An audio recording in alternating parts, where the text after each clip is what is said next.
Hey, what's going on, YouTube? It's Valsa.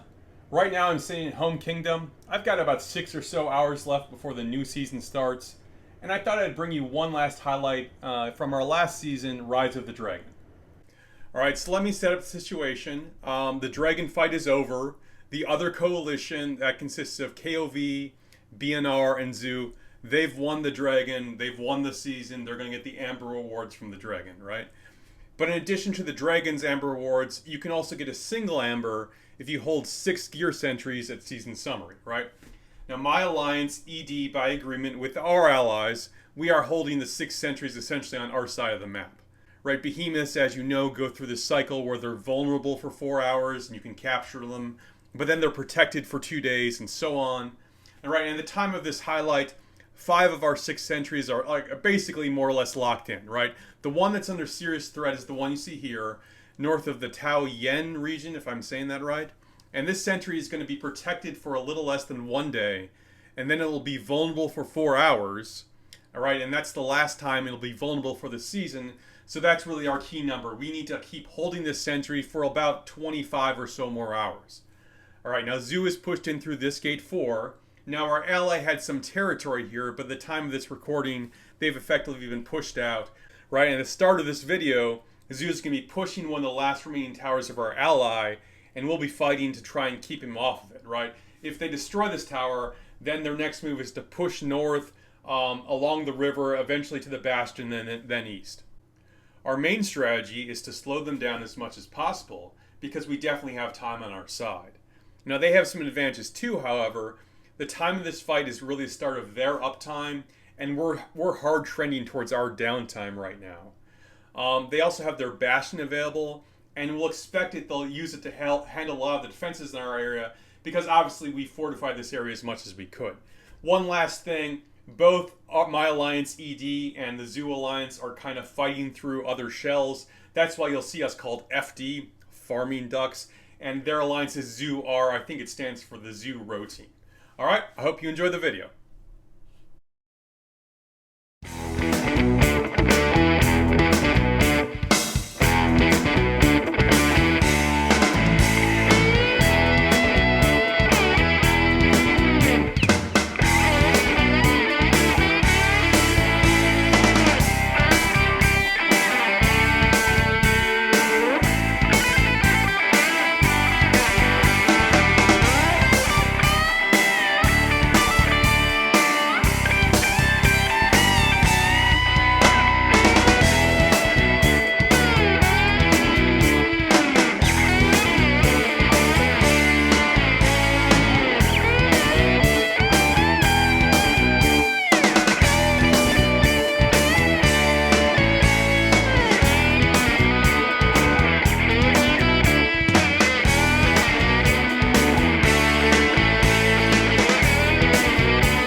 that was the key point of the battle.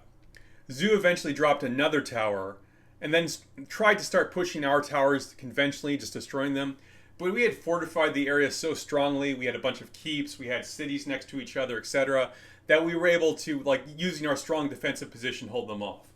They eventually then built through with another shell through Gate 4. They dropped that other shell's bastion. They used the building buff from that other shell to get it there as quickly as possible. That still took something like 6 hours. And by the time the second bastion did its work, it was just too late. And there was nowhere near enough time left for them to overcome our remaining territory and threaten the sentry. We held all 6 sentries at season summary. We got the amber. Hey, look, I'm not trying to gloat. Like I said earlier, Zhu and their coalition, they held the dragon, they won the season, they got the big rewards from that. But we were able to salvage the secondary reward here, and frankly, we had a lot of fun with the fight. Hey, that's it, and thank you to everyone for stopping by. If you enjoyed this content or found it helpful, please hit that like and subscribe button. Remember, you can send me your war pets if you'd like me to take a look or review them, and I will be featuring the strongest war pets in the game right here on this channel. Look for more details in the description below, and until next time, stay classy, Belleron.